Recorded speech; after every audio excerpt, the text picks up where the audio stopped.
J'ai tout vendu. L'appartement du 16e, la maison de famille à Deauville, les actions, presque tout. Il ne reste que quelques meubles dans un garde-meuble et un compte en banque avec un chiffre qui me fait encore un peu peur. Quand ma belle-sœur Mathilde a su, elle m'a regardée comme si j'avais perdu la tête. « Anaëlle, à ton âge, qu'est-ce que tu vas faire ?» J'ai souri. Un sourire que je ne me connaissais pas. Justement, Mathilde, à mon âge, elle n'a pas compris. Personne n'a compris. Damien non plus. Enfin, Damien ne sait pas encore. Pas vraiment. Il le découvrira. Ou peut-être qu'il a déjà découvert. C'est pour ça qu'il a appelé, je crois. Mais je commence mal. Laissez-moi reprendre. Mon nom est Anaëlle Castan. J'ai 65 ans. Je suis veuve depuis 2 ans et demi. Ou 2 ans et 4 mois? Non, 2 ans et demi, c'était en juillet. Mon mari s'appelait Philippe.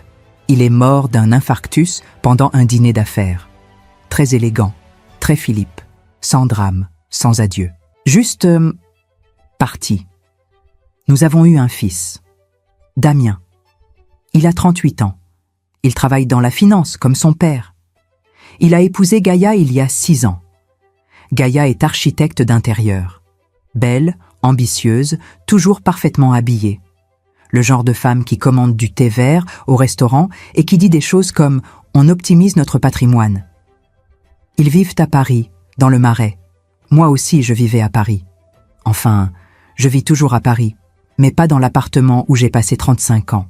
Celui-là, je l'ai vendu. Je vis maintenant dans un 2 pièces que j'ai loué à Montmartre. Un endroit que Philippe aurait détesté. Trop de touristes, disait-il.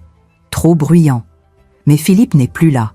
Et moi, je ne sais plus très bien qui je suis sans lui. C'est ça le problème, ou la vérité. Pendant 40 ans, j'ai été Madame Castan, l'épouse de Philippe Castan, consultant international, membre de 3 conseils d'administration, invitée dans les dîners où les conversations tournent autour des marchés et des fusions-acquisitions.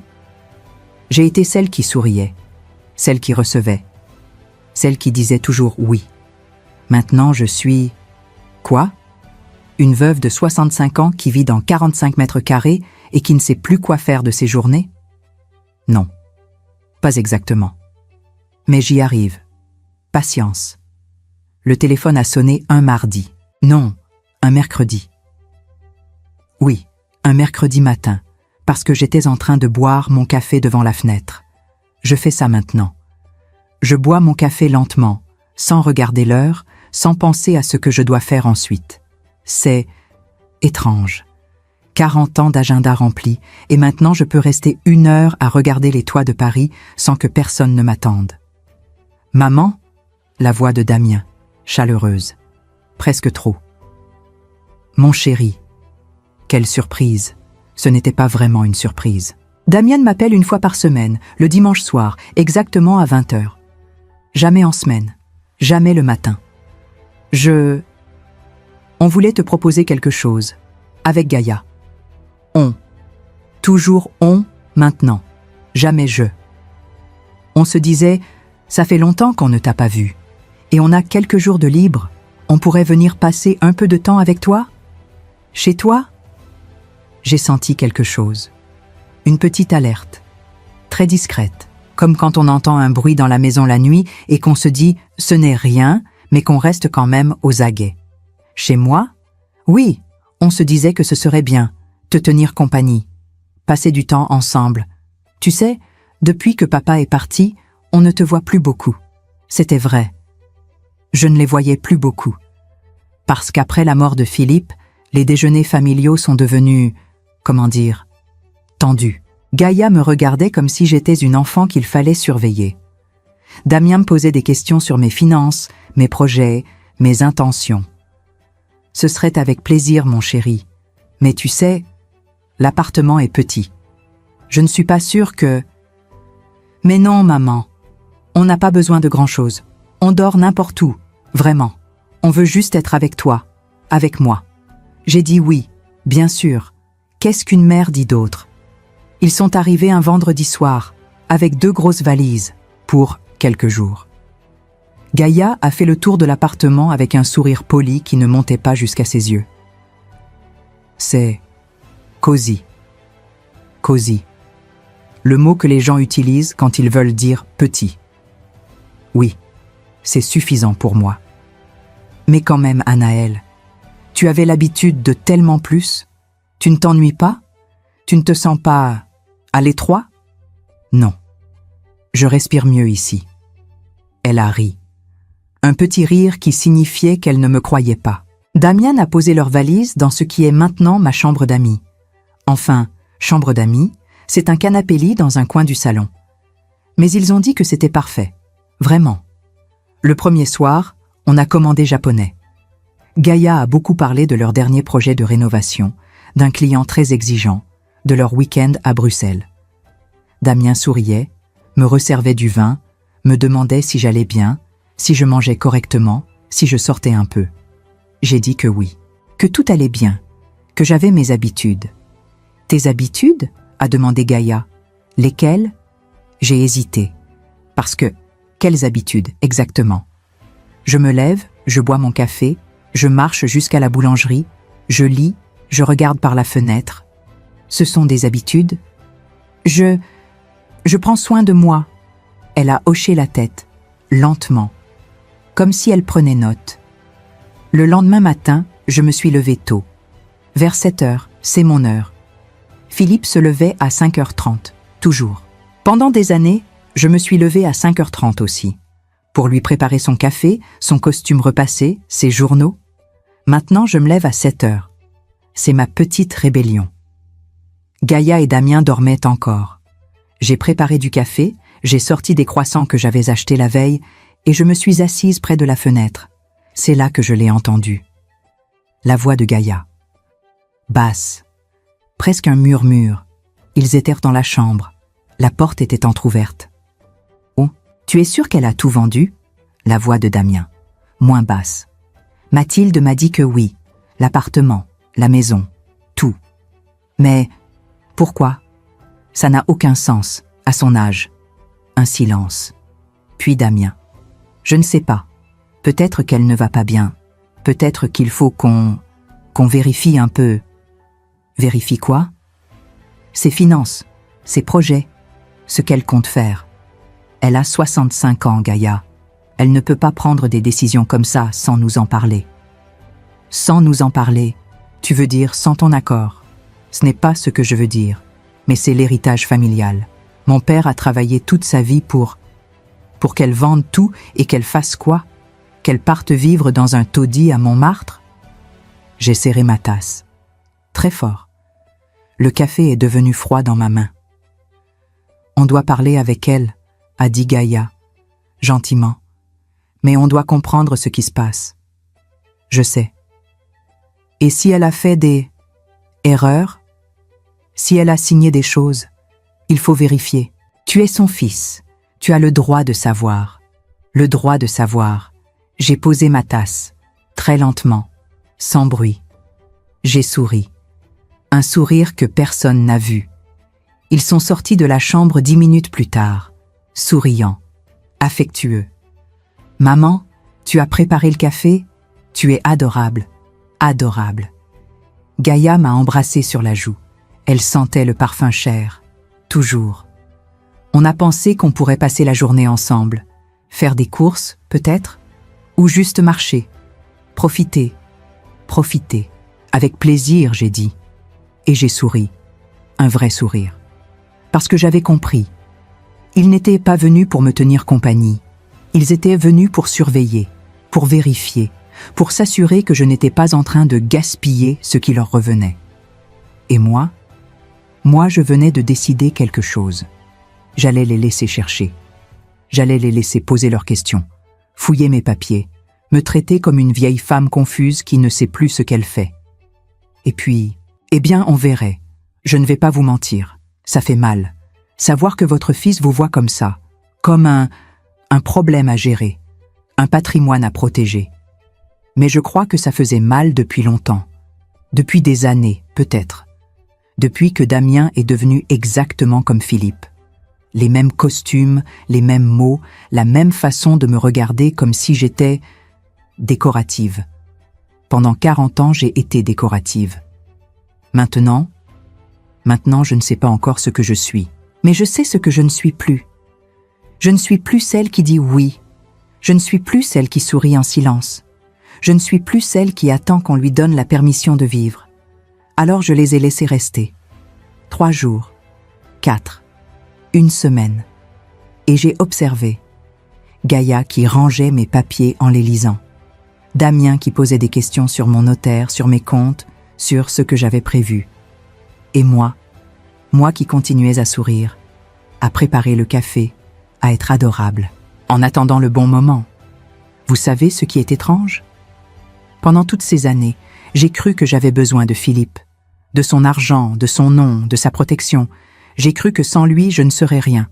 Mais la vérité, c'est que j'ai toujours été là, sous Madame Castan, sous l'épouse modèle, sous la mère dévouée. Il y avait une femme qui dessinait des jardins dans un vieux cahier, une femme qui rêvait de terre et de plantes et de choses qui grandissent lentement, avec patience. Cette femme, elle a attendu 40 ans. Elle a attendu que Philippe parte. Elle a attendu que Damien grandisse. Elle a attendu d'avoir 65 ans pour comprendre que trop tard n'existe pas vraiment. Ou peut-être que si. Peut-être que c'est trop tard pour certaines choses, mais pas pour vivre, pas pour respirer, pas pour recommencer. Alors je l'ai fait. J'ai vendu. J'ai tout vendu. Et avec cet argent, eh bien, je vais vous raconter. Petit à petit. Parce que c'est une histoire qui mérite d'être racontée lentement. Comme les jardins qui poussent, comme la vie qui revient, comme moi qui me réveille, à 65 ans, enfin. Vous savez, cette chose que vous n'avez jamais osé faire, cette décision que tout le monde trouverait folle, elle est toujours là, à attendre. La mienne a attendu 40 ans. J'ai cru qu'il était trop tard. J'avais tort. Je crois que je dois vous expliquer. Pourquoi j'ai tout vendu? Pourquoi je vis maintenant dans un appartement qui tient dans une valise? Pourquoi Damien et Gaïa pensent que j'ai perdu la tête? Pour ça, il faut que je vous raconte qui j'étais avant. Ou plutôt, qui j'ai cessé d'être. J'avais 23 ans quand j'ai rencontré Philippe. Non, 24. J'allais avoir 24. C'était en mars, je crois. Ou février. Non, mars, parce qu'il y avait encore du froid, mais les premières fleurs commençaient. Je finissais mes études à l'École nationale supérieure de paysage, à Versailles. Vous connaissez? C'est une école magnifique. On apprend à dessiner des jardins, à penser l'espace, à imaginer comment les plantes vont grandir, comment la lumière va changer, comment les saisons vont transformer ce qu'on a créé. J'adorais ça. J'adorais dessiner. Passer des heures avec mes crayons et mes feuilles immenses à imaginer des parcs, des jardins privés, des espaces verts pour des villes. Je dessinais tout le temps. J'avais un cahier vert foncé avec une couverture rigide. Je l'emportais partout. Je ne sais pas où il est maintenant. Si, je sais. Il est dans une boîte, au garde-meubles, avec tout ce que j'ai gardé de ma vie d'avant. Mais je n'y ai pas touché depuis longtemps. Philippe est venu à Versailles pour une conférence. Il travaillait déjà dans le conseil en stratégie. Il avait 32 ans, 8 ans de plus que moi. Il portait un costume gris très élégant et il parlait avec une assurance que je n'avais jamais vue chez personne. On s'est croisés au jardin du château. Je dessinais les bassins. Il s'est arrêté, il a regardé mon cahier et il a dit « C'est vous qui avez fait ça ?» Oui. C'est remarquable. Remarquable. Le mot m'a fait sourire. Personne ne m'avait jamais dit que mon travail était remarquable. Il m'a invité à prendre un café, puis un dîner, puis un autre dîner. 3 mois plus tard, il m'a demandé en mariage. J'ai dit oui. Bien sûr que j'ai dit oui. C'était Philippe Castan. Brillant, ambitieux, promis à une grande carrière. Et moi, j'étais une étudiante qui dessinait des jardins. Ma mère était folle de joie. Anaëlle, tu te rends compte? Philippe Castan. Tu ne peux pas laisser passer ça. Je ne voulais pas laisser passer ça. Mais je ne savais pas ce que j'allais laisser passer d'autre. Le mariage a eu lieu 6 mois plus tard. Une grande cérémonie à Neuilly. Beaucoup de monde. Des gens que je ne connaissais pas. Des collègues de Philippe, des relations d'affaires, des amis de sa famille. Ma mère m'a aidé à choisir ma robe. Blanche, classique, élégante. Tu seras parfaite, ma chérie, Madame Castan. Tu te rends compte? Je me rendais compte. J'ai porté la robe. J'ai souri sur les photos. J'ai dit oui devant tout le monde. Et le soir, dans la voiture qui nous emmenait vers l'hôtel, Philippe m'a pris la main et m'a dit « Tu sais, Anaëlle, maintenant que nous sommes mariés, il faudra que tu arrêtes cette histoire de jardin. » J'ai cligné des yeux. « Arrêter? Oui, enfin, tu comprends. Mon travail demande beaucoup de déplacements, de réceptions. J'aurai besoin de toi, pour m'accompagner, pour recevoir, pour être là. Mais, mon diplôme, je vais finir dans 3 mois. 3 mois, c'est parfait.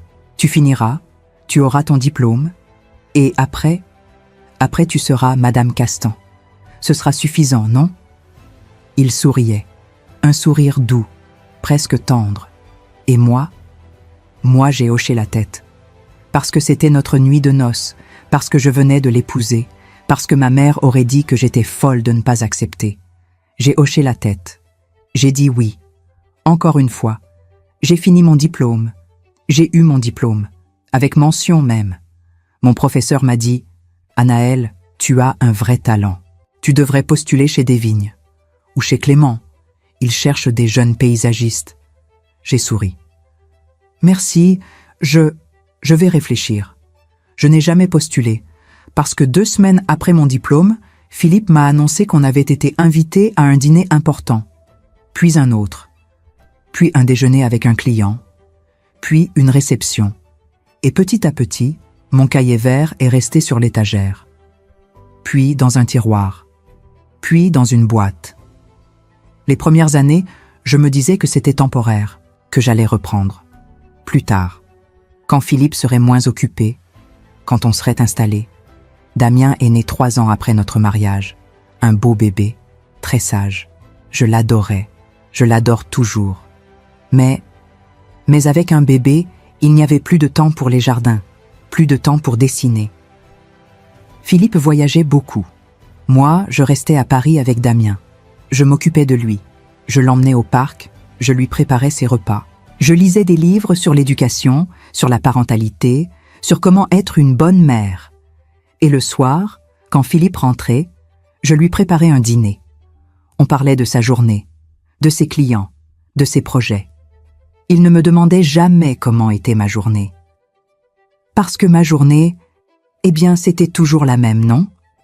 Quand Damien a eu 6 ans, j'ai dit à Philippe « Je voudrais peut-être reprendre, un peu, travailler. » Il a levé les yeux de son journal. « Travailler? Pourquoi? » Parce que j'ai fait des études, j'ai un diplôme. Et Damien est à l'école maintenant, j'ai du temps. Anaëlle. Il a posé son journal, il m'a regardé. Tu as tout ce dont tu as besoin ici. Un bel appartement, une vie confortable. Damien. Moi. Pourquoi tu voudrais aller t'épuiser dans un bureau? Ce n'est pas s'épuiser, c'est créer, dessiner, faire quelque chose. Tu fais déjà quelque chose. Tu es une épouse, une mère. C'est important, non? C'était important. Bien sûr que c'était important. Mais je ne sais pas. Il y avait quelque chose qui me manquait. Quelque chose que je ne savais pas nommer. Je n'ai pas insisté. Philippe n'aimait pas quand j'insistais. Les années ont passé. J'ai arrêté de parler de jardin. J'ai arrêté de dessiner. J'ai arrêté de penser à ce que j'aurais pu faire. Je suis devenue Madame Castan, l'épouse de Philippe Castan, celle qui sourit au dîner, celle qui porte les bonnes robes, celle qui dit les bonnes choses au bon moment, celle qui ne dérange pas, celle qui ne demande rien, celle qui disparaît. Je crois que c'est ça, la vérité. Pendant 40 ans, j'ai disparu. Petit à petit, sans m'en rendre compte. Anaëlle, la paysagiste, disparue. Anaëlle qui dessinait, disparue. Anaëlle qui rêvait, disparue. Il ne restait que Madame Castan. Et Madame Castan, elle était parfaite. Elle ne se plaignait jamais. Elle ne pleurait jamais. Elle faisait ce qu'on attendait d'elle. Jusqu'à ce jour où Philippe est mort. C'était un jeudi. Non, un mercredi. Oui, un mercredi soir. Philippe avait un dîner d'affaires. Il est parti vers 19h. Il était de bonne humeur. Il m'a embrassé sur la joue. Ne m'attends pas, je rentrerai tard. D'accord. À 23h30, mon téléphone a sonné. C'était l'hôpital. Infarctus massif. Pendant le dîner. Ils ont essayé de le réanimer. Mais c'était fini. Philippe était parti. Je crois que je devrais vous dire que j'ai pleuré. Que j'ai été effondré. Que j'ai cru que je ne m'en remettrais jamais. Mais la vérité, c'est que j'ai pleuré. Oui, beaucoup. Parce que Philippe était mon mari. Parce que j'avais partagé 40 ans de ma vie avec lui. Parce que c'était triste. C'était très triste. Mais il y avait autre chose. Quelque chose que je n'osais pas dire. Quelque chose que je ne voulais même pas penser. Un petit soulagement. Très discret. Très coupable. Un petit soulagement qui disait « Tu es libre maintenant. Je ne vous demande pas de me comprendre. Je ne suis pas sûre de me comprendre moi-même. Comment peut-on être triste et soulagé en même temps? Comment peut-on pleurer son mari et ressentir une sorte de liberté? Je ne sais pas, mais c'est ce qui s'est passé. Et pendant les mois qui ont suivi, dans cet appartement immense et vide, j'ai commencé à me poser des questions. Qui suis-je maintenant? Que vais-je faire? Qu'est-ce que je veux? Des questions très simples, que je ne m'étais jamais posées. Et un jour, j'ai ouvert la boîte dans le garde-meuble. J'ai trouvé mon vieux cahier vert, mes dessins, mes jardins imaginaires. Et j'ai pleuré. Pas de tristesse, pas de soulagement, de colère. Une colère immense contre moi-même, parce que j'avais laissé tout ça partir, parce que j'avais 65 ans et que je ne savais plus qui j'étais, parce que j'avais dit oui, toujours oui, à tout. Et maintenant, il était peut-être trop tard, mais peut-être pas. Peut-être que je pouvais encore faire quelque chose, peut-être que je pouvais encore dessiner, créer, vivre. Alors j'ai décidé, j'allais vendre, tout vendre, l'appartement, la maison, les souvenirs. J'allais recommencer, même si c'était fou, même si tout le monde me prendrait pour une folle. J'allais le faire, pour moi. Enfin, vous avez déjà ouvert une boîte et trouvé un rêve que vous aviez oublié? Moi, j'ai trouvé le mien dans un cahier vert. Il avait 40 ans. Il m'attendait. Et il me regardait avec des yeux qui disaient « Tu te souviens de moi ?» Damien et Gaïa sont restés 1 semaine, ou 10 jours, je ne sais plus. Les jours se mélangeaient un peu. Eux dans mon petit appartement, moi qui faisais semblant que tout était normal, que leur présence ne me dérangeait pas, que je ne les entendais pas fouiller. Parce qu'ils fouillaient. Oh, discrètement, élégamment. Gaïa qui rangeait mes papiers sur le bureau. Damien qui cherchait un stylo et qui ouvrait mes tiroirs. Des questions, toujours des questions. « Maman, tu as vu ton notaire récemment? Anaël, tu as pensé à faire un testament clair? Ça évite tellement de complications après... » Après ma mort, il voulait dire. Je souriais. Je répondais vaguement. Oui, tout était en ordre. Non, je n'avais pas besoin d'aide. Merci, c'est gentil de vous inquiéter. Et pendant ce temps, j'avais un secret. 3 jours avant leur arrivée, j'avais fait quelque chose. Quelque chose que je n'avais jamais fait de ma vie. J'avais pris un train, toute seule, sans dire à personne où j'allais. Direction Fontainebleau. Pourquoi Fontainebleau? Je ne sais pas exactement. Parce que c'est près de Paris, mais loin quand même.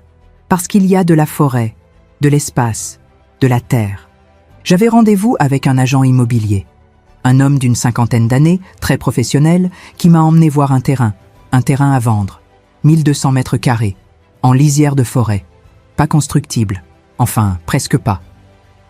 On peut y mettre un petit cabanon, m'a-t-il dit. Mais pas une vraie maison. Moi, je ne voulais pas une maison. Je voulais un jardin. Quand j'ai marché sur ce terrain pour la première fois, j'ai senti quelque chose. C'est difficile à expliquer. Vous savez quand vous rentrez chez vous après un long voyage, cette sensation de reconnaissance? De « Ah oui, C'est là? C'était ça. La terre était un peu sauvage. Des herbes hautes, quelques arbustes, des ronces. Personne n'y avait touché depuis longtemps. Mais elle était vivante. Elle sentait bon. Elle sentait possible. L'agent me regardait avec un sourire poli. C'est un peu brut, madame. Il faudra beaucoup de travail pour en faire quelque chose. Oui. Et vous comptez en faire quoi, exactement? J'ai hésité. Parce que, qu'est-ce que je comptais en faire? Un jardin. Mon jardin. Un endroit où je pourrais dessiner avec mes mains et de la terre au lieu de crayons et de papier. Mais je ne pouvais pas dire ça. Ça sonnait fou. Une femme de 65 ans qui achète un terrain pour faire un jardin. Un projet personnel, j'ai dit. Il a hoché la tête, comme s'il comprenait. Mais il ne comprenait pas. Le prix est de 45 000 €. C'est raisonnable pour la région. 45 000 €. J'avais vendu l'appartement pour 1,8 million. La maison de Deauville pour 950 000. J'avais de l'argent. Beaucoup d'argent. Plus que je n'en avais jamais eu à moi, mais c'était la première fois que j'allais dépenser cet argent pour moi. Pour quelque chose qui n'avait aucun sens pratique. Pour quelque chose que personne ne comprendrait. Je le prends, j'ai dit. L'agent a cligné des yeux. Maintenant, vous ne voulez pas réfléchir. Revenir avec votre mari, votre famille? Je suis veuve, et je n'ai pas besoin de réfléchir. Il y a eu un silence, puis il a souri. Différemment, avec une sorte de respect. Très bien, madame. Je prépare les papiers. J'ai signé les papiers 3 jours plus tard. Le matin même où Damien m'a appelé pour me dire qu'il voulait revenir passer quelques jours avec moi. Le terrain était à moi. 1200 mètres carrés de terre. De possibilités. De vie. Et personne ne le savait. Pendant que Damien et Gaïa étaient chez moi, j'y pensais tout le temps. À mon terrain. À ce que j'allais en faire. Comment j'allais commencer. Le soir, quand il dormait, je sortais mon vieux cahier vert. Je l'avais récupéré du garde-meuble. Je le cachais sous mon lit, comme une adolescente qui cache son journal intime, et je dessinais. Des esquisses, des idées. Comment organiser l'espace, où planter quoi. Un petit potager ici, des arbres fruitiers là, une allée de rosiers, un coin sauvage qu'on ne touche pas. Je ne suis pas sûre de savoir encore dessiner correctement. Mes traits tremblaient un peu. Mes proportions n'étaient pas parfaites. Mais c'était moi. C'était ma main. Mes idées. Mon rêve qui reprenait forme sur le papier. Et ça me faisait sourire. Un sourire que je cachais dans mon oreiller pour qu'il ne m'entende pas. Un matin, Gaïa est entrée dans ma chambre sans frapper. J'étais en train de ranger le cahier sous le lit, trop lentement. Elle l'a vu. Qu'est-ce que c'est? Mon cœur s'est arrêté. Rien, un vieux cahier. On dirait des dessins. Je peux voir? Non, j'ai dit ça trop fort, trop vite. Elle m'a regardé avec surprise. Pardon, Anaël. Je ne voulais pas... Non, pardon. C'est juste... C'est personnel. Elle a hoché la tête. Lentement. Avec cet air qu'elle a parfois. Cet air qui dit « Je prends note, je me souviendrai ». Tu dessines? Je ne savais pas. C'était un hobby. Avant. Avant Philippe? Oui. Elle a souri. Un sourire qui ne m'a pas plu. C'est bien, Anaël. C'est bien de retrouver ces vieux hobbies. Ça occupe. Ça occupe. Comme si j'étais une vieille dame qui avait besoin d'être occupée. Elle est sortie de la chambre. Et moi, je suis restée là, le cahier serré contre ma poitrine, le cœur qui battait trop fort. J'avais eu peur. Peur qu'elle voie. Peur qu'elle comprenne. Peur qu'elle demande plus. Mais en même temps, il y avait quelque chose d'autre. Une sorte de fierté. Parce que j'avais un secret. Un vrai secret. Quelque chose qui n'appartenait qu'à moi. Le terrain, les dessins, le projet. Eux, ils cherchaient à mon argent. Ils voulaient savoir ce que j'avais fait avec leur héritage. Mais ils ne savaient pas. Ils ne savaient pas que j'étais en train de construire quelque chose, que j'étais en train de devenir quelqu'un. Quelqu'un qui n'était plus juste Madame Castan. Le dernier soir, avant leur départ, Damien m'a parlé. On était dans la cuisine. Gaïa était sous la douche. « Maman, il faut qu'on parle. » J'ai posé ma tasse de thé. « Oui, on s'inquiète pour toi. Tu vis toute seule dans cet appartement minuscule. Tu n'as plus tes amis, tu ne sors plus, Je vais bien, Damien. Mais tu as vendu tout ce que papa avait construit, sans nous en parler, sans... Ton père est mort. C'était mon argent, mon choix. » Il a cligné des yeux, comme si je venais de dire quelque chose de choquant. « Ton argent, oui, mais... Maman, à ton âge, tu ne peux pas prendre des décisions comme ça sans réfléchir. Et si tu avais besoin? Et si tu tombais malade? Et si je vivais ma vie? » Le silence. Il m'a regardé, vraiment regardé, pour la première fois depuis longtemps. « Qu'est-ce qui t'arrive, maman ?» J'ai souri, un vrai sourire. « Je me réveille, mon chéri. C'est tout. » Ils sont partis le lendemain matin. Gaïa m'a embrassée. Damien aussi. Ils ont dit qu'ils reviendraient me voir bientôt, qu'ils voulaient garder un œil sur moi. Garder un œil. J'ai dit oui, bien sûr, avec plaisir. Et quand la porte s'est refermée, j'ai respiré. Profondément. Librement. J'ai attendu 10 minutes, pour être sûr qu'ils étaient vraiment partis. Puis j'ai sorti mon cahier vert, j'ai ouvert mon ordinateur, et j'ai commandé des outils de jardinage, des graines, des plants, tout ce dont j'aurais besoin pour commencer. Parce que maintenant, je n'attendais plus. Je n'attendais plus la permission. Je n'attendais plus le bon moment. Le bon moment, c'était maintenant, à 65 ans, avec mes mains qui tremblent un peu, avec mon dos qui se plaint parfois, avec ma vie qui recommence. Vous savez ce qui est étrange? Pendant des années, j'ai attendu que quelqu'un me dise « Vas-y, Anaël, fais-le ». Mais personne ne l'a jamais dit. Alors j'ai compris. Ce n'est pas eux qui devaient me donner la permission. C'était moi, à moi-même. La première fois que je suis allée sur mon terrain seule, j'ai pleuré. Je ne sais pas pourquoi. Enfin si, je sais. C'était trop. Trop d'émotions en même temps. La joie, la peur, l'excitation, le doute. J'étais debout au milieu de ces 1200 mètres carrés, avec mes outils neufs dans un sac, mon cahier vert sous le bras, et je me suis dit « Mon Dieu, Anaël, qu'est-ce que tu fais ?» Et puis je me suis agenouillée. J'ai touché la terre. Elle était froide, humide, pleine de petites pierres et de racines. Et c'était la chose la plus belle que j'avais touchée depuis longtemps.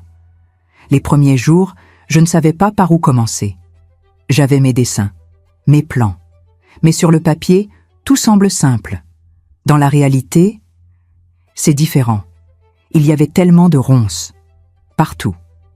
Et des souches d'arbres qu'on avait coupées il y a longtemps, mais dont les racines étaient encore là, enfoncées profondément. J'ai commencé par dégager un petit coin, 3 mètres carrés, peut-être 4, juste pour voir. J'avais acheté des gants, de bonnes chaussures, des outils dont je ne connaissais même pas le nom. Mais j'avais regardé des vidéos sur Internet, des tutoriels. Comment défricher un terrain? Comment préparer la terre pour planter? Les gens dans les vidéos rendaient ça si facile. Moi, j'ai mis 3 heures pour dégager ces quelques mètres carrés. Mon dos me faisait mal, mes mains aussi, même avec les gants. J'avais de la terre partout, dans mes cheveux, sur mon visage, sous mes ongles. Et j'étais heureuse. Non, pas heureuse. C'est un mot trop simple. J'étais vivante. Pour la première fois depuis combien de temps? Je ne sais pas. Peut-être 40 ans. Peut-être toujours. Le soir, je suis rentrée à Paris. Dans le train, les gens me regardaient. Une vieille femme couverte de terre, qui souriait toute seule. Je devais avoir l'air folle. Je m'en fichais. La deuxième fois, j'ai apporté des graines. Des tomates, des salades, des radis, des choses simples. Des choses qui poussent vite. J'ai tracé des lignes dans la terre, avec mes doigts, comme ça. Sans règles, sans rien. Juste au jugé. Philippe aurait dit que ce n'était pas sérieux, qu'il fallait mesurer, planifier, faire les choses correctement. Mais Philippe n'était pas là. Et moi je faisais comme je sentais. J'ai planté mes graines, une par une, doucement, en me parlant à moi-même. Voilà, tu vas là, toi, ici, Allez, grandissez, s'il vous plaît. Une femme de 65 ans qui parle à des graines. Vous trouvez ça ridicule? Moi aussi un peu. Mais c'était, comment dire, nécessaire. 3 semaines plus tard, j'ai vu les premières pousses. De toutes petites choses vertes, fragiles, presque invisibles. J'ai appelé ma voisine de palier, Madame Lefort. Une femme d'une 60aine d'années qui jardine sur son balcon. « Ah, Madame Lefort, elles ont poussé !» Elle m'a regardé avec un sourire amusé. « Bien sûr qu'elles ont poussé, c'est ce que font les plantes. »« Oui, mais je pensais que j'allais tout rater, que j'allais les tuer. » Vous savez, Anaël, les plantes ne demandent pas grand-chose. De l'eau, du soleil, un peu d'attention, le reste, elles le font toutes seules. J'ai hoché la tête. Un peu d'attention. C'était ça. C'était exactement ça. Pendant 40 ans, je n'avais donné d'attention à rien, ni aux plantes, ni à moi-même. Maintenant, j'essayais. J'ai commencé à y aller presque tous les jours. Le matin, je prenais le train. Avec mon sac, mes outils, mon cahier. Je travaillais quelques heures. Je plantais. Je désherbais. Je déplaçais des pierres. Je créais des chemins. Ce n'était pas magnifique. Ce n'était même pas joli. C'était brouillon. Amateur. Imparfait. Mais c'était moi. Et petit à petit, le terrain changeait. Il y avait moins de ronces. Plus de terre claire. Des rangées de légumes qui commençaient à ressembler à quelque chose. Un jour, un homme s'est arrêté près de la clôture. Un voisin, je crois. 50 ans, peut-être 60. Il portait une casquette et un vieux pull. « Bonjour, madame. C'est vous qui avez acheté ce terrain ? » ?»« Oui. »« Vous faites un jardin ? » ?»« J'essaie. » Il a hoché la tête. Il a regardé mes rangées de légumes, mes petites pousses. « C'est bien. Ça fait longtemps que personne ne s'occupait de cette terre. »« Vous jardinez aussi ? » ?»« Toute ma vie, j'habite juste là. Si vous avez besoin de conseils, je suis là. » Il s'est présenté. « Monsieur Garnier. André. On a parlé pendant 1 heure. De terre, de saison, de ce qui pousse bien ici, ce qui ne pousse pas. Il m'a montré comment tailler, comment pailler, comment préparer l'hiver. Je prenais des notes, dans mon cahier vert, comme une étudiante. Et lui, il souriait, comme s'il était heureux de transmettre. Quand il est parti, il a dit « Vous avez de bonnes mains, madame. Ça se voit. De bonnes mains. » Personne ne m'avait jamais dit ça. Un soir, je suis rentrée et j'ai trouvé un message de Damien. « Maman, on passe dimanche, pour déjeuner. On a des choses à te dire. » Des choses à me dire. J'ai senti mon estomac se serrer. Mais cette fois, c'était différent. Parce que j'avais quelque chose maintenant. Quelque chose qui était à moi. Quelque chose qu'il ne pouvait pas me prendre. Mon terrain, mon jardin, mes petites pousses, ma vie qui recommençait. Le dimanche, ils sont arrivés à midi. Gaïa portait une robe élégante, Damien, un costume. Comme s'ils allaient à un rendez-vous professionnel. On a déjeuné. J'avais préparé un poulet rôti. Damien a parlé de son travail. Gaïa de leur projet. Puis, au dessert, Damien a posé ses mains sur la table. « Maman, on a réfléchi, avec Gaïa.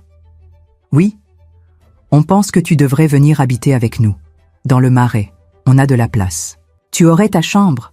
On s'occuperait de toi. » Silence. Je les ai regardés. Damien qui souriait, Gaïa qui hochait la tête. Ils pensaient que c'était une bonne idée, une belle proposition. Ils pensaient que j'allais dire oui. « Non, j'ai dit. » Damien a cligné des yeux. « Non, non. Merci, c'est gentil, mais non.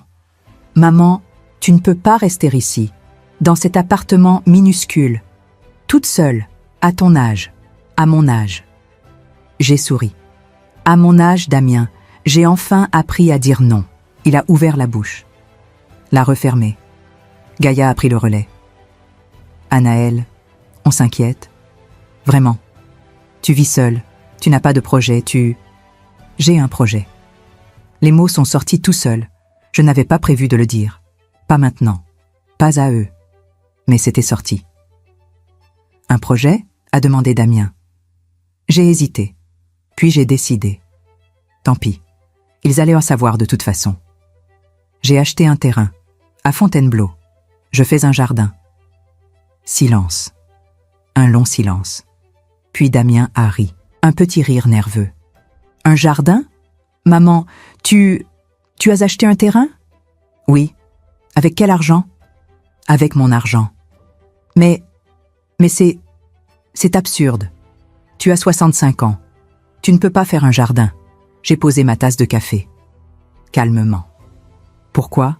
Parce que c'est du travail physique, c'est fatigant, c'est ma vie, ma décision, mon projet. Gaïa m'a regardé, et pour la première fois j'ai vu quelque chose dans ses yeux. Pas de la pitié, pas de l'inquiétude, de la colère. Anaël, tu ne peux pas faire ça. Dépenser ton argent comme ça, c'est irresponsable, irresponsable. J'ai souri. Peut-être, mais c'est mon argent, mon terrain, mon irresponsabilité.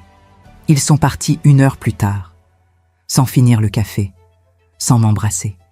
Et moi, je suis restée à ma fenêtre, avec mon cahier vert, et mes mains qui sentaient encore la terre. Vous savez ce qui est drôle? Pendant des années, j'ai cru que dire non allait me faire perdre tout le monde. Mais quand j'ai enfin dit non, j'ai découvert que je me retrouvais, moi, et ça valait tous les oui du monde. Damien ne m'a pas appelé pendant 2 semaines. 2 semaines de silence. Pas de message. Pas de « Comment vas-tu, maman ?» Rien. Au début, j'ai eu peur, cette peur ancienne. Celle qui dit « Tu as fait quelque chose de mal, tu dois t'excuser. » Mais je n'ai pas appelé. Parce que je n'avais rien fait de mal. J'avais juste dit non. C'est Mathilde qui a appelé la première. Ma belle-sœur. La sœur de Philippe. Une femme qui a toujours su exactement ce qu'il fallait faire, comment il fallait vivre, ce qui était convenable. Anaël? Mathilde. Bonjour. Je viens d'apprendre. Pour le terrain. Bien sûr. Damien lui avait dit. Oui. Anaël. Je ne comprends pas. Qu'est-ce que tu fais? Un jardin. Un jardin. Elle a répété le mot comme si c'était une maladie. Oui. À ton âge, après tout ce que Philippe a fait pour toi, tu dépenses son argent pour... Pourquoi? Pour jouer dans la terre? Son argent. J'ai fermé les yeux. C'est mon argent, Mathilde. Philippe est mort. C'est à moi maintenant. Mais c'est l'héritage familial. Damien aura ce qui reste, s'il reste quelque chose. Mais pour l'instant, c'est ma vie, mes décisions. Silence. Puis, d'une voix plus froide, « Tu sais ce que les gens disent? Que tu as perdu la tête, que tu as besoin d'aide, que quelqu'un devrait intervenir. Intervenir. Qui dit ça? Tout le monde, Anaël, les amis de Philippe, nos connaissances. Ils s'inquiètent, ils s'inquiètent. Non, ils jugent. C'est différent. Eh bien, tu peux leur dire que je vais très bien. Merci. J'ai raccroché. Mes mains tremblaient. Le lendemain, j'ai reçu un message de Françoise Marchand. Une amie, enfin, était-ce vraiment une amie? On se voyait au dîner, on parlait de choses polies, de voyages, de décorations, de nos maris. Elle m'invitait à déjeuner. J'aimerais qu'on parle, Anaël. Ça fait longtemps. J'ai accepté. Je ne sais pas pourquoi. Peut-être parce que j'avais besoin de voir quelqu'un. Quelqu'un de ma vie d'avant. On s'est retrouvés dans un restaurant du 7e. Élégant, feutré. Le genre d'endroit où Philippe m'emmenait. Françoise était impeccable. Comme toujours. Tailleur beige, collier de perles, cheveux parfaits. Moi, j'avais mis une robe simple. Mes mains sentaient encore la terre, même si je les avais lavées 3 fois. On a commandé des salades, de l'eau. Puis elle a dit « Anaël, je suis inquiète. » « Toi aussi ?» Elle a souri, un sourire gêné. « Mathilde m'a appelé. Elle m'a dit que tu avais acheté un terrain pour faire un jardin. » C'est vrai. Mais pourquoi? Pourquoi? Cette question. Toujours cette question. Parce que j'en avais envie. Envie, elle a ri, doucement, Anaël, on a 65 ans. On ne fait plus les choses par envie. On fait ce qui est raisonnable, ce qui a du sens. Et un jardin n'a pas de sens? Pas à notre âge, non, c'est du travail. C'est fatigant, c'est... C'est quoi alors? Qu'est-ce qu'on est censé faire, Françoise? Attendre? Rester chez nous? Regarder la télévision en attendant que... Quoi? Elle a baissé les yeux. Je ne dis pas ça. Mais tu as vendu tout ce que Philippe avait construit. Tu vis dans un petit appartement. Tu te salis les mains dans la terre. Ce n'est pas toi. Ce n'est pas toi. J'ai posé ma fourchette. Comment tu sais ce qui est moi, Françoise? Parce que je te connais depuis 30 ans. Non, tu connais Madame Castan, l'épouse de Philippe, celle qui souriait au dîner. Mais moi, Anaël, tu ne me connais pas. Parce que moi non plus, je ne me connaissais pas. Elle m'a regardé, longuement. Puis elle a dit, très doucement, « Tu me fais peur, Anaël. » Peur? Oui. Parce que si toi tu peux tout changer comme ça, à 65 ans, qu'est-ce que ça dit de nous? De moi? De toutes ces années où on a fait ce qu'on devait faire? J'ai compris. Ce n'était pas moi qui lui faisais peur. C'était le miroir que je lui tendais. Je suis rentrée chez moi en métro. J'ai pleuré. Discrètement, derrière mes lunettes de soleil, parce que c'était dur, plus dur que je ne pensais. Perdre Damien, perdre Mathilde, perdre Françoise, perdre tous ces gens qui étaient ma vie. Mais étaient-ils vraiment ma vie? Ou juste les accessoires de la vie de Philippe? Le soir, je suis allée sur mon balcon. Madame Lefort, ma voisine, arrosait ses plantes. « Bonsoir, Anaël. Ça va? » « Oui. » « Enfin, non. Pas vraiment. » Elle a posé son arrosoir. Elle m'a regardée avec cette bonté simple qu'elle a. « Qu'est-ce qui se passe? » Mon fils, ma belle-sœur, mes amis, ils pensent tous que je suis folle, que je devrais arrêter, que je fais une erreur. Et vous pensez quoi? J'ai hésité. Je ne sais pas. Peut-être qu'ils ont raison. Peut-être que je suis folle. Une femme de 65 ans qui achète un terrain pour faire un jardin. Et alors? C'est ridicule, non? Elle a souri.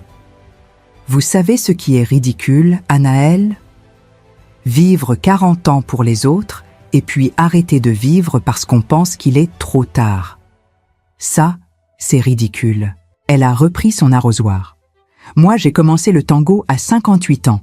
Tout le monde m'a dit que j'étais folle, que j'allais me casser quelque chose, que c'était pour les jeunes. Et j'ai 62 ans, je danse toujours, et je suis heureuse. Elle m'a fait un clin d'œil. Faites votre jardin, Anaël, et emmerdez les autres. J'ai ri. Pour la première fois de la journée. Cette nuit-là, je n'ai pas dormi. Je pensais à Damien qui ne m'appelait plus, à Mathilde qui me jugeait, à Françoise qui avait peur, à tous ces gens qui voulaient que je reste à ma place, la place de la veuve, de la mère, de Madame Castan.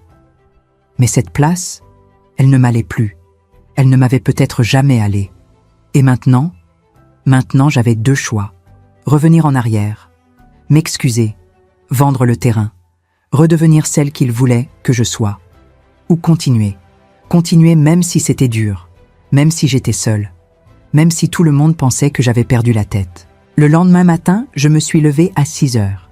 J'ai préparé mon sac, mes outils, mon cahier vert, une bouteille d'eau, un sandwich, et je suis partie à Fontainebleau, parce que j'avais choisi. Je n'allais pas revenir en arrière, j'allais continuer, même si ça faisait mal, même si j'avais peur, même si je me sentais seule. J'allais continuer, parce que pour la première fois de ma vie, j'étais vivante, et je ne voulais plus mourir debout. Sur le terrain, Monsieur Garnier était déjà là. Il taillait ses rosiers. « Bonjour, Anaël. »« Bonjour, André.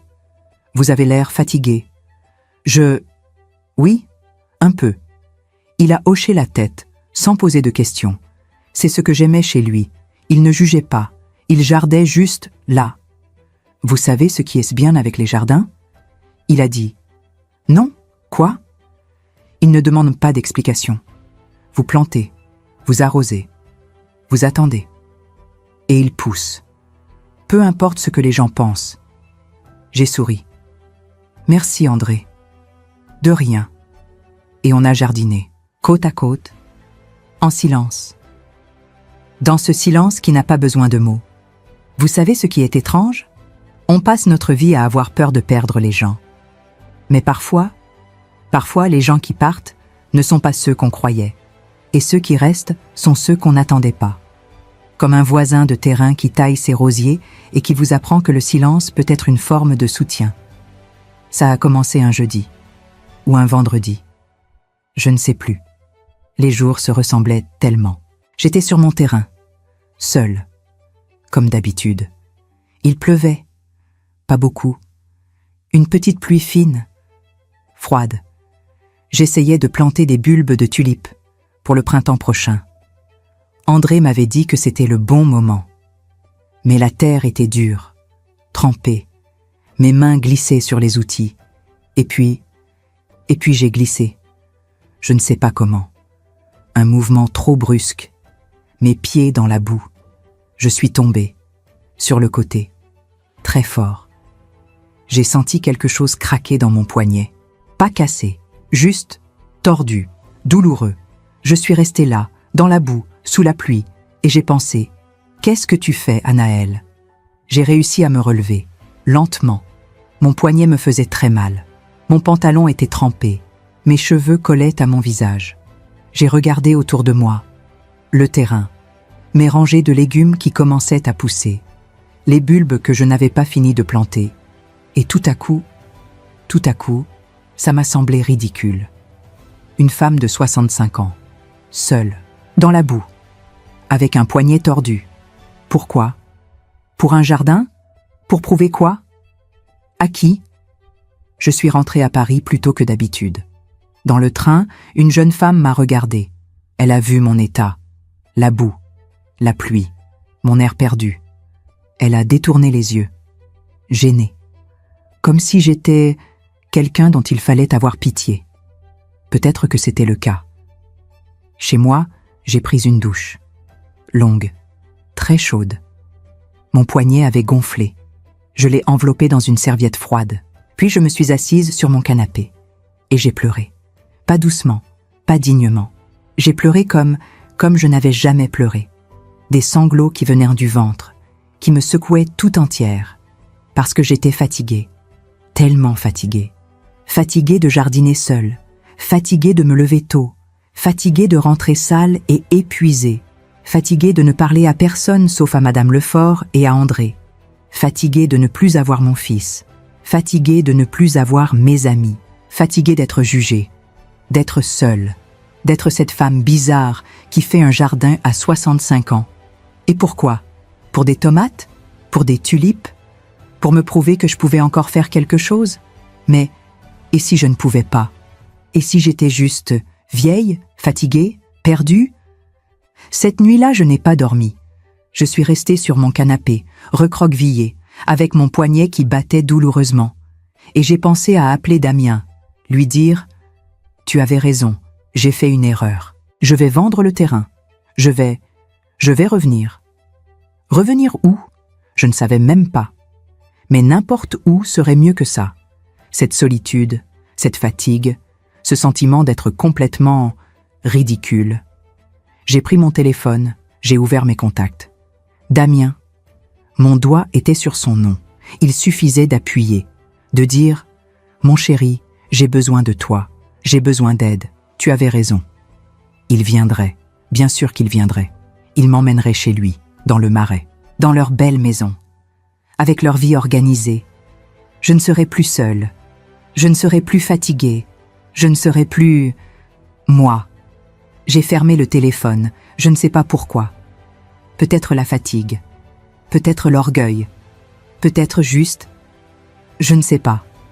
Mais quelque chose m'a retenue, une petite voix, très faible, qui disait « Tiens encore un jour, juste un jour, pas toute la vie, pas l'éternité, juste un jour de plus. » Le lendemain matin, je ne suis pas allée à Fontainebleau. Mon poignet me faisait trop mal, j'étais trop fatiguée. Je suis restée chez moi, à regarder par la fenêtre, les toits de Paris, les gens qui marchaient en bas, qui allaient quelque part, qui avaient des vies, des projets, des gens qui les attendaient. Moi, je n'avais rien de tout ça. J'avais un terrain que personne ne voulait voir, un jardin que personne ne comprenait, une vie que tout le monde trouvait absurde. Madame Lefort a frappé à ma porte vers midi. « Anaëlle, vous êtes là ?» J'ai ouvert. Difficilement. Elle m'a regardé, mon visage gonflé d'avoir pleuré, mon poignet bandé. Mon Dieu, qu'est-ce qui s'est passé? Je suis tombée. Hier, sur le terrain. Vous avez vu un médecin? Non, ce n'est rien, juste tordu. Elle est entrée, sans demander la permission. Elle m'a fait asseoir. Elle a regardé mon poignet, doucement. Il faut mettre de la glace et du repos. Vous ne pouvez pas jardiner comme ça. Je sais. Vous avez mangé? Non. D'accord, j'arrive. Elle est partie. Elle est revenue 10 minutes plus tard avec une soupe, du pain, du fromage. Elle m'a forcé à manger, comme une mère. Et puis, elle a dit « Vous voulez arrêter ?» Ce n'était pas une question, c'était une constatation. J'ai hoché la tête. Les larmes sont revenues. Je ne sais pas. Je suis tellement fatiguée. Et seule. Et tout le monde pense que je suis folle. Mon fils ne me parle plus. Mes amis me jugent. Et hier, je suis tombée dans la boue comme une vieille femme stupide qui ne sait pas ce qu'elle fait. Vous êtes tombée, et alors? Et alors? Et alors peut-être qu'ils ont raison. Peut-être que je devrais arrêter. Vendre le terrain. Redevenir.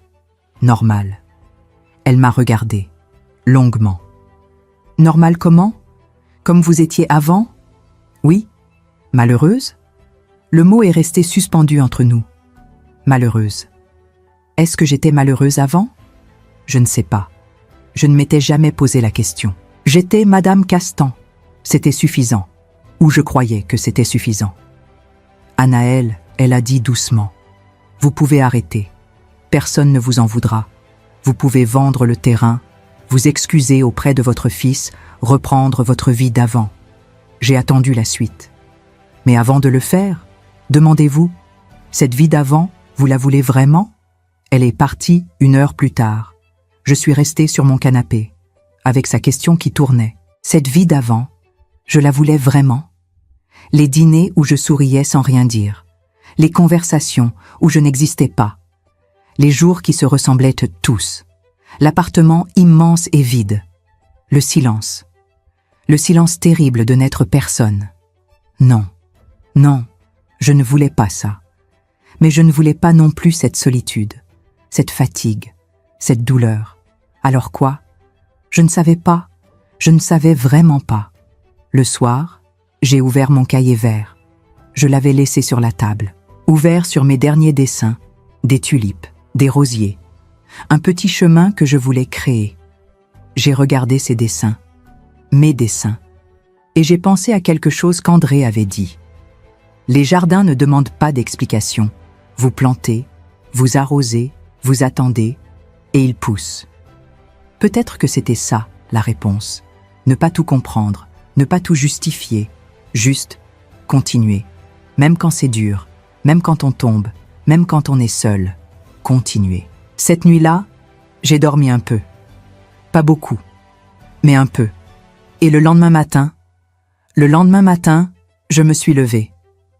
Mon poignet me faisait encore mal, mais moins. J'ai préparé mon sac, lentement, difficilement, et j'ai pris le train pour Fontainebleau. Pas parce que j'étais sûre, pas parce que je savais ce que je faisais, mais parce que je devais essayer encore un jour, juste un jour de plus. Sur le terrain, André était là.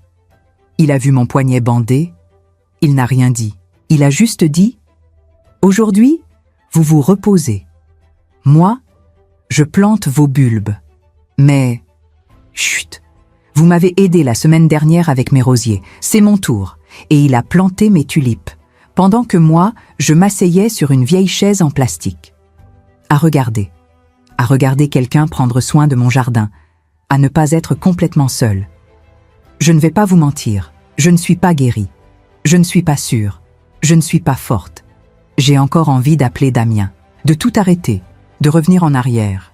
Mais pas aujourd'hui. Aujourd'hui, je tiens encore. Et peut-être que demain aussi, un jour à la fois. C'est tout ce que je peux faire. Et peut-être que c'est suffisant. Vous savez ce qui est étrange? On attend toujours le moment où tout devient clair, où on est sûr, où on ne doute plus.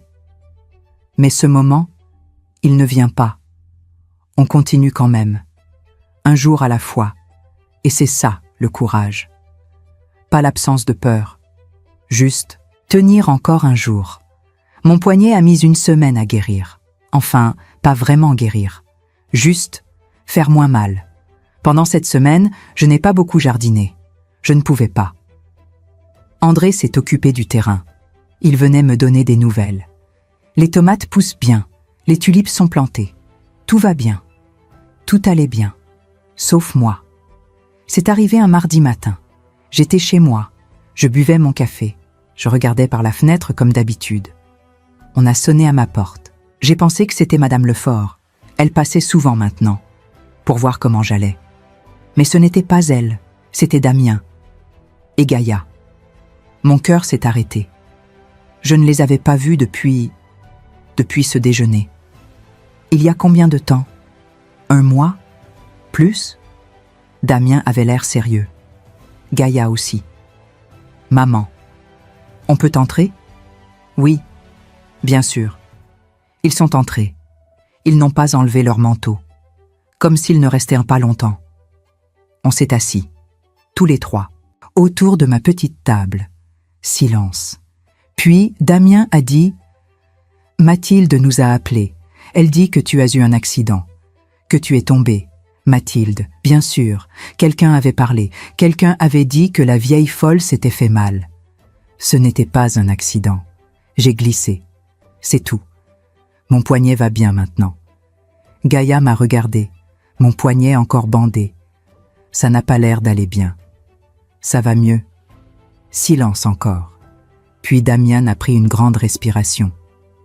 Maman, on a beaucoup réfléchi, avec Gaïa, et on pense qu'il est temps d'arrêter. Arrêter quoi? Cette histoire de jardin, ce terrain, tout ça. Je n'ai rien dit. Tu t'es fait mal, maman. Tu aurais pu te casser quelque chose, ou pire. Et pourquoi? Pour un jardin que personne ne voit? Que personne ne comprend? Je le vois, moi. Oui, mais à quel prix? Tu es seule. Tu es fatiguée. Tu te blesses. Maman, c'est de la folie.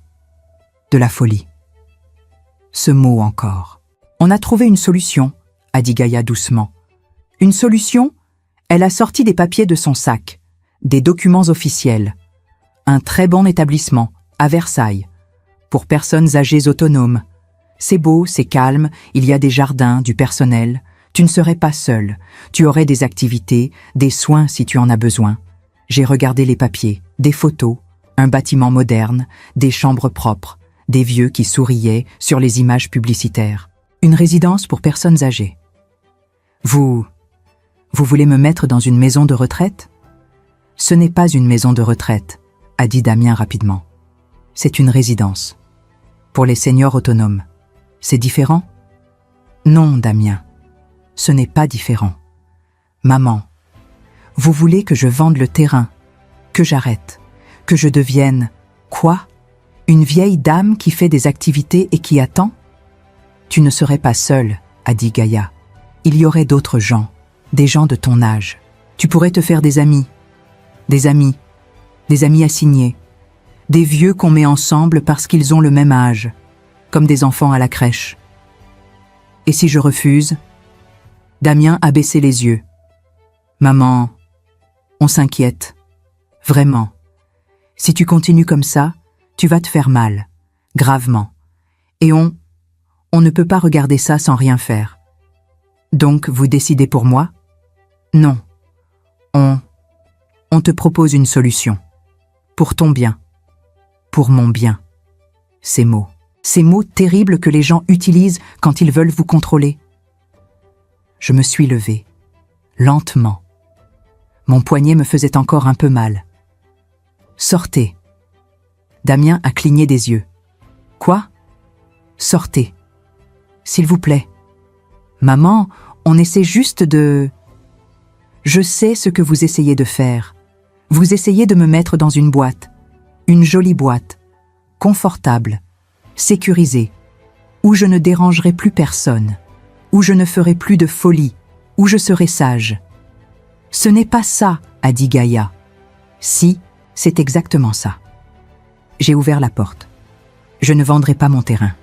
Je ne vais pas dans votre résidence. Je continue mon jardin. Avec ou sans votre bénédiction. Damien s'est levé. Il était...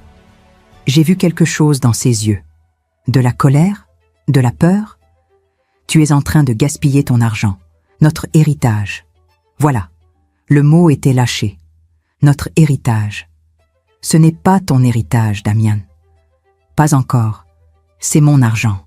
Ma vie. Mes choix. Mais tu ne vas pas bien. Je vais très bien. Non, tu ne vas pas bien. Tu vis dans un taudis, tu te salis dans la terre, tu te blesses, tu n'as plus d'amis, J'ai des amis. Qui? La voisine qui fait pousser des tomates sur son balcon? Le vieux qui jardine à côté de ton terrain? Le vieux. André avait 55 ans. Mais pour Damien, c'était le vieux. Ces gens me comprennent plus que toi, j'ai dit doucement. Le silence est tombé. Damien m'a regardé, vraiment regardé. Et j'ai vu qu'il ne me connaissait pas. Mon fils, mon propre fils. Il ne savait pas qui j'étais. Il n'avait jamais su. Pour lui, j'étais Madame Castan, l'épouse de son père. La mère qui souriait. La femme qui disait toujours oui. Mais Anaël qui dessinait des jardins, qui rêvait de terre et de plantes, qui voulait créer quelque chose. Cette Anaël, il ne l'avait jamais rencontrée. Parce que moi non plus, je ne l'avais jamais rencontrée. Jusqu'à maintenant. Si tu continues, a dit Damien d'une voix froide, on devra prendre des mesures. Des mesures? On peut demander une évaluation. Médicale. Si on prouve que tu n'es pas en capacité de gérer tes affaires. J'ai senti quelque chose se briser en moi. Mon fils, mon propre fils. Il me menaçait. Gaïa a posé sa main sur son bras. Damien, on n'en est pas là. Mais il a continué. Je dis juste, si tu refuses de t'arrêter, on n'aura pas le choix. C'est pour ton bien. Pour mon bien, je les ai regardés et j'ai compris que si je reculais maintenant, c'était fini. Si je disais oui, si j'acceptais leur solution, je ne reviendrais plus jamais. Je serais cette vieille dame dans la résidence, qui fait des activités, qui attend, qui disparaît doucement, et mon jardin mourrait. Et Anaël disparaîtrait encore une fois, pour toujours cette fois. Allez-y, j'ai dit calmement. Damien a cligné des yeux. Quoi? Faites votre évaluation médicale. Demandez à un médecin si je suis folle, si je ne suis pas en capacité de gérer mes affaires. Allez-y. Maman, mais sachez une chose, si vous faites ça, si vous essayez de me contrôler comme ça, vous n'êtes plus mon fils. Le silence. Un silence terrible. Gaïa a ouvert la bouche, l'a refermée. Damien était pâle. Tu ne penses pas ça? Si, je le pense. J'ai ouvert la porte plus grande. Maintenant sortez, s'il vous plaît. Ils sont partis. Sans un mot, sans un regard. La porte s'est refermée et je me suis effondrée. Pas en larmes, pas en sanglots. Juste effondrée. Sur le sol, le dos contre la porte. Vide. Complètement vide. Je ne sais pas combien de temps je suis restée là. 1 heure? 2? À un moment, Madame Lefort a frappé. Anaël, vous êtes là? J'ai entendu des voix, j'ai ouvert. Difficilement. Elle m'a vue, elle a tout compris. Elle m'a fait entrer chez elle. Elle m'a fait asseoir. Elle m'a fait boire du thé très sucré. Et elle m'a laissé pleurer, sans poser de questions, sans rien dire. Juste là. Le soir, je suis retournée chez moi. J'ai ouvert mon cahier vert. J'ai regardé mes dessins, mes plans, mon jardin imaginé. Et j'ai pris un stylo. J'ai écrit, sur la première page, en lettres capitales. Ce jardin est à moi. Pas une phrase profonde, pas une révélation, juste un fait. Ce jardin était à moi, ma terre, mes plantes, ma vie. Et personne ne pouvait me le prendre. Le lendemain matin, je suis allée à Fontainebleau. Même avec mon poignet qui faisait encore mal, même avec mon cœur brisé, même avec la peur de ne plus jamais revoir mon fils. J'y suis allée, parce que j'avais choisi. J'avais vraiment choisi. Non pas parce que c'était facile, non pas parce que j'étais sûre, mais parce que renoncer maintenant signifiait renoncer à moi. Et ça, je ne pouvais plus le faire. Sur le terrain, André m'attendait. « Bonjour, Anaël. »« Bonjour, André. » Il a regardé mon visage. Il a dû voir quelque chose, parce qu'il a dit « Mauvaise journée hier ?»« Oui, très mauvaise. »« Vous voulez en parler ?»« Non. »« D'accord. » Et on a jardiné, en silence, dans ce silence qui guérit. Ce jour-là, j'ai planté un rosier blanc, très beau. Je l'ai planté au centre de mon terrain, là où tout le monde pourrait le voir. Et j'ai pensé, c'est moi. Ce rosier, c'est moi, fragile, nouveau, pas encore bien enraciné, mais vivant, et en train de grandir. Vous savez ce qu'on découvre quand on dit non pour la première fois vraiment? On découvre qui reste, qui part. Et surtout, on découvre qu'on peut survivre à qui part, que ce n'est pas agréable, que ça fait mal, mais qu'on survit quand même, et qu'au bout, il reste nous.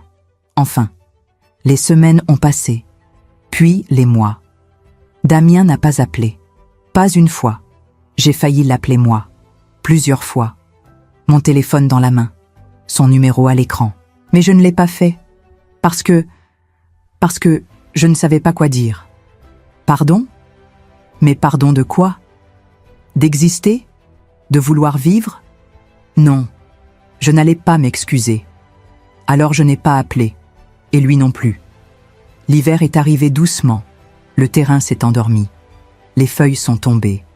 La terre est devenue dure, mais je continuais à y aller, presque tous les jours. Pourquoi faire? Pas grand-chose. Préparer le printemps, tailler, nettoyer, rêver. André venait moins souvent. Il faisait froid. Il avait ses propres projets. Madame Lefort m'invitait parfois à dîner. On parlait de tout et de rien. De ses cours de tango, de mes tulipes qui dormaient sous terre. Ma vie était devenue petite, très petite. Pas comme avant. Pas les dîners, les réceptions, les obligations, mais petite d'une autre façon. Juste moi, mon appartement, mon terrain, quelques personnes.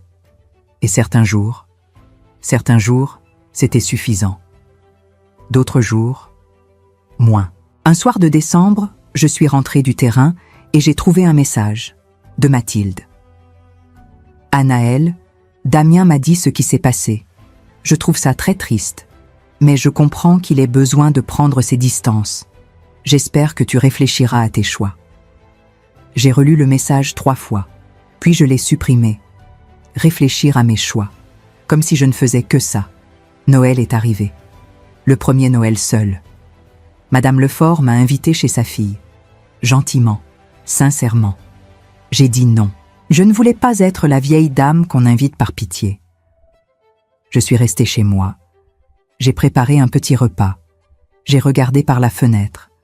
Les lumières de Paris. Les gens qui rentraient chez eux. Et je me suis demandé si j'avais fait le bon choix. Parce que j'étais seule. Vraiment seule. Mon fils ne me parlait plus. Mes anciennes amies non plus. Ma belle famille m'avait rayée de leur vie. Il ne restait que moi. Moi et mon jardin qui dormait sous la neige. Était-ce suffisant? Je ne savais pas. Je ne sais toujours pas. En janvier, il y a eu une tempête. Beaucoup de vent. De la pluie glacée. Je suis allée au terrain pour vérifier que tout allait bien. L'abri de jardin que j'avais installé avait volé. Enfin, presque. Il était tordu, cassé. Mes outils étaient éparpillés partout, trempés. Et le rosier blanc, le rosier que j'avais planté au centre, il était couché, arraché à moitié. Je me suis agenouillée devant lui, dans la boue, sous la pluie, et j'ai pleuré.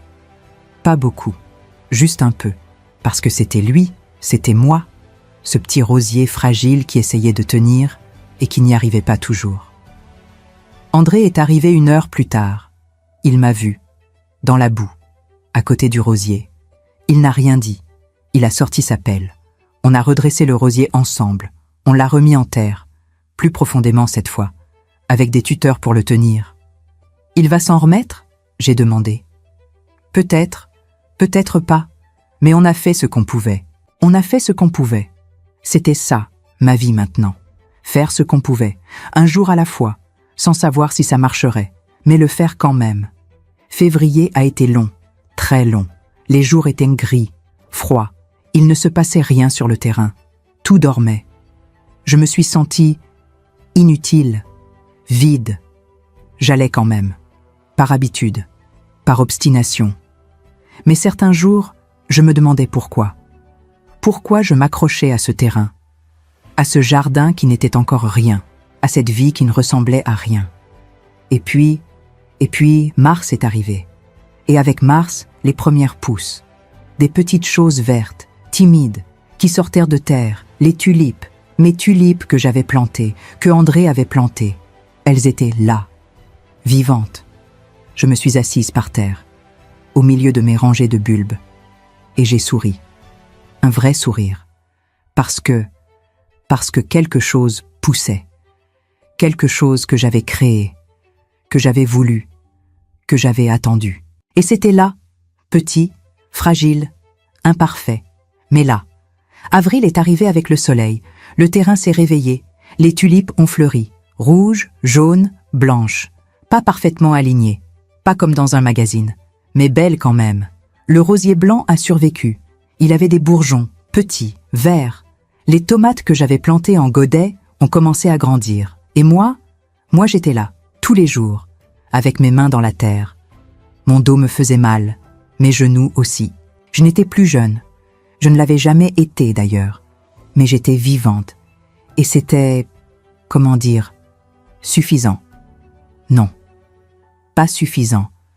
C'est un mot trop simple. C'était réel. Pour la première fois depuis longtemps, ma vie était réelle. Un samedi, une femme s'est arrêtée près de mon terrain.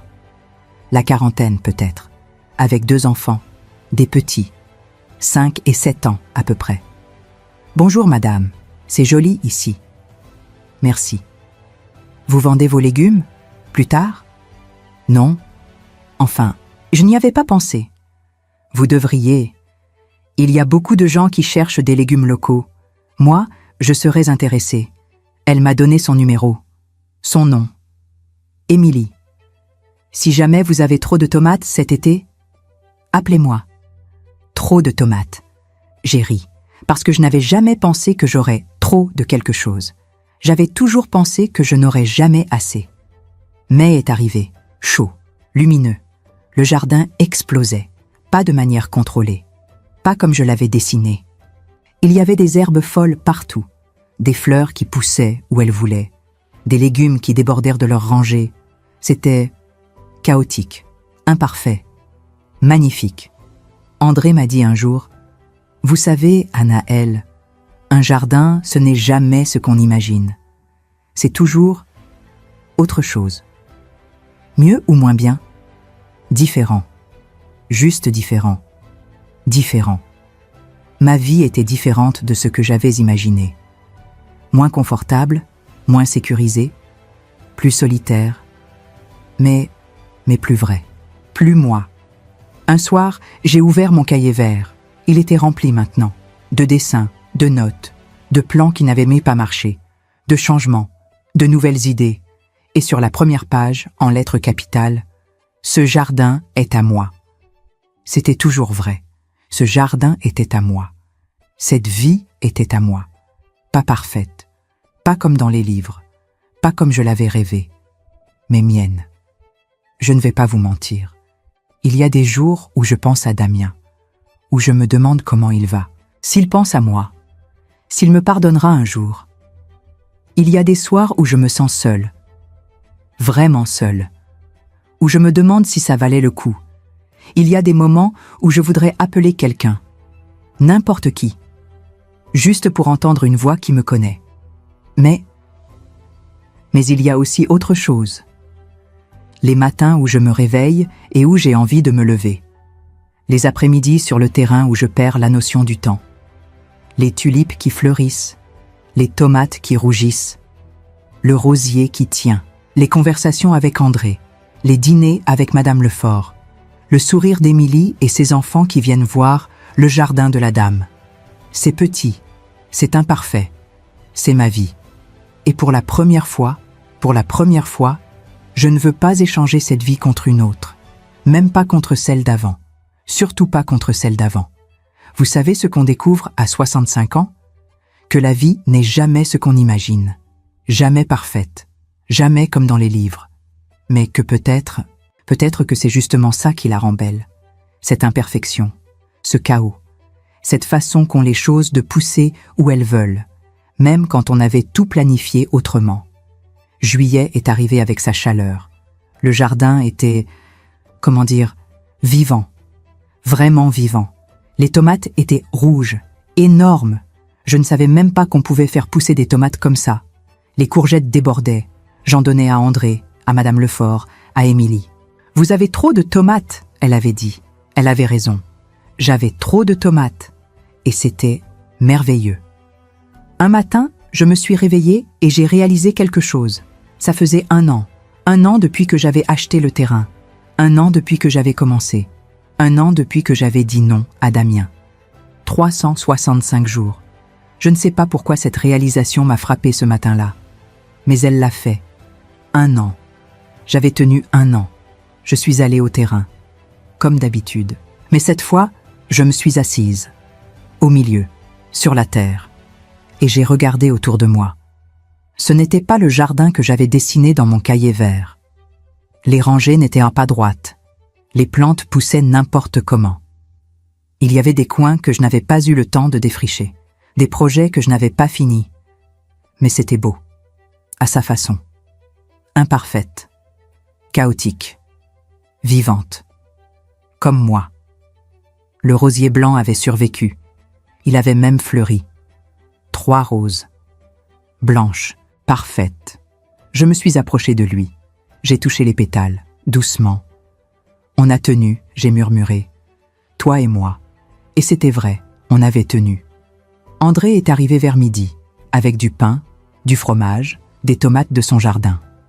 Pique-nique, il a proposé. Avec plaisir. On s'est assis à l'ombre. On a mangé en silence, puis on a parlé. De jardin, de plantes, de rien, de tout. À un moment, il a dit « Vous savez, Anaëlle, quand vous êtes arrivée ici il y a 1 an, je ne pensais pas que vous tiendriez. » Ah non?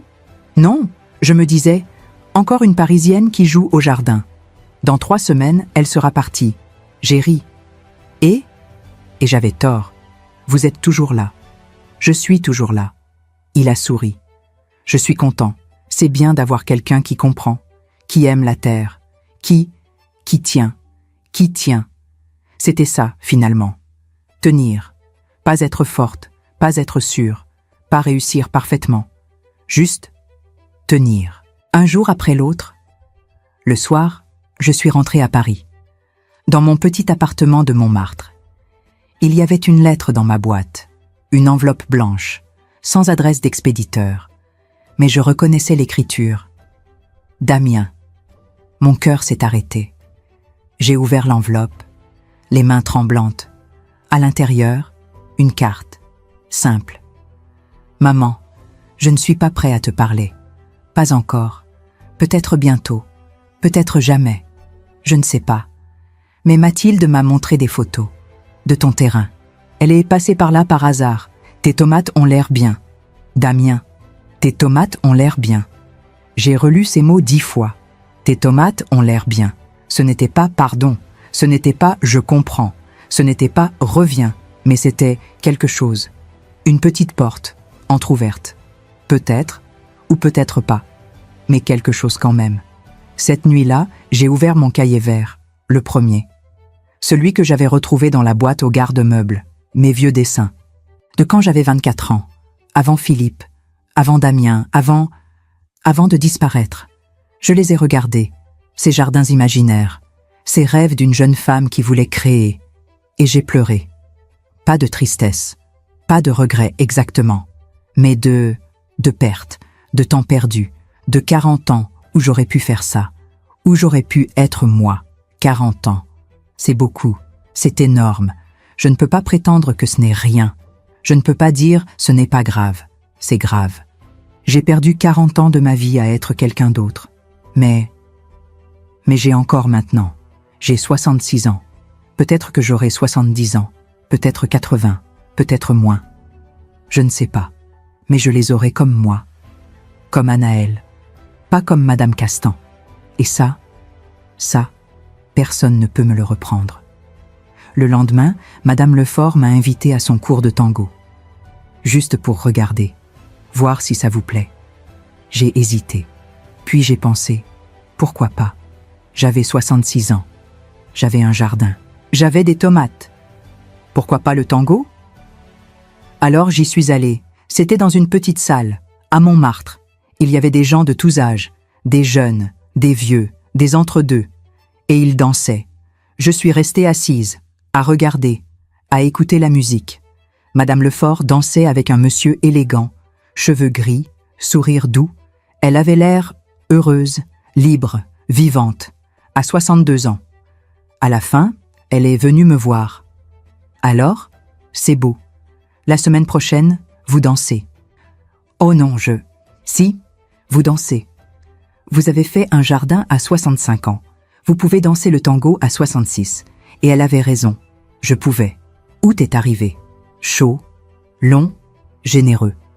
Le jardin donnait. Beaucoup, trop même. Je vendais mes légumes maintenant. Pas beaucoup, juste un petit stand, le samedi, à Fontainebleau. Les gens venaient.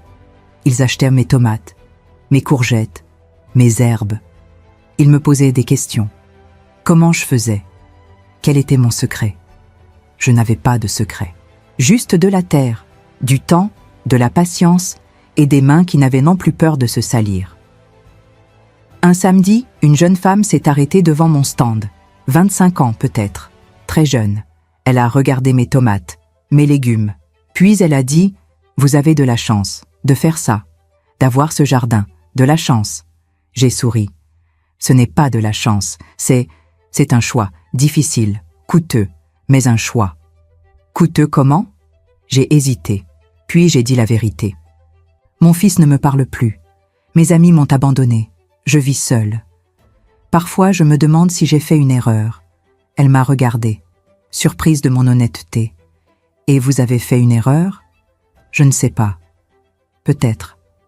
Peut-être pas. Mais au moins maintenant, je vis. Vraiment. Pour moi. Elle a hoché la tête. Lentement. Merci, elle a dit. Et elle a acheté mes tomates. Septembre est arrivé. Les feuilles commençaient à changer. Le jardin ralentissait. Naturellement, c'était la fin de la saison. Bientôt, il dormirait. Et au printemps prochain, il recommencerait. Comme moi. Ce matin, je me suis réveillée et j'ai réalisé quelque chose. Je suis heureuse. Pas parfaitement heureuse. Pas comme dans les films. Je suis seule souvent. Mon fils me manque. Mon poignet me fait mal quand il pleut. Mon dos aussi. Je ne sais pas si Damien reviendra un jour. Si on se reparlera. Si on se pardonnera. Je ne sais pas combien de temps j'ai encore. Je ne sais pas si ce que je fais a du sens. Mais je me réveille le matin et j'ai envie de me lever. Je vais au jardin et je me sens vivante. Je touche la terre et je me retrouve. Et c'est suffisant. Non, pas suffisant. C'est réel. C'est vrai. C'est moi. L'autre jour, j'ai écrit quelque chose, dans mon cahier vert, sur la dernière page. À 24 ans, j'ai oublié qui j'étais. À 65 ans, je l'ai retrouvée. Elle n'est plus jeune. Elle n'est pas parfaite. Elle est seule parfois. Elle a peur souvent. Mais elle est là, enfin, et c'est le plus beau cadeau que je me sois jamais fait. Alors voilà, je m'appelle Anaëlle Castan, j'ai 66 ans, je suis veuve, mon fils ne me parle plus, j'ai un jardin, imparfait, chaotique, magnifique. J'ai des tomates, beaucoup de tomates. J'ai des voisins qui jardinent, une voisine qui danse le tango, des clients qui achètent mes légumes. J'ai des mains sales, un dos qui me fait mal, un cœur qui s'est cassé et qui s'est réparé différemment. J'ai perdu 40 ans de ma vie, mais j'ai trouvé le reste. Et le reste, je ne le gaspillerai pas. Plus jamais. Le rosier blanc a 3 nouvelles roses aujourd'hui. Je les ai coupées. Doucement. J'en ai mis une dans un vase. Chez moi. J'en ai apporté une à Madame Lefort. Et la troisième, je l'ai laissée sur le terrain, pour qu'elle sèche, pour qu'elle reste, pour qu'elle me rappelle que tout peut renaître, même à 65 ans. Surtout à 65 ans. Parce que c'est là qu'on sait enfin ce qui compte vraiment. Vous avez quel âge? 30 ans? 50 ans? 70 ans? Peu importe. Vraiment. Ce qui compte, c'est la réponse à cette question. Si vous viviez encore 20 ans, 30 ans, 40 ans, est-ce que vous voudriez les vivre comme vous vivez maintenant? Ou est-ce qu'il y a quelque chose qui vous attend? Quelque chose que vous avez oublié? Quelque chose que vous avez abandonné? Quelque chose qui murmure encore votre nom? Moi, j'ai attendu 65 ans. Vous n'êtes peut-être pas obligé d'attendre aussi longtemps. Allez-y, pendant qu'il est encore temps, pendant que vos mains peuvent encore tenir une pelle, ou un pinceau, ou un stylo, ou n'importe quoi d'autre. Allez-y, parce que le regret de ne pas avoir essayé, c'est le seul regret qui ne part jamais.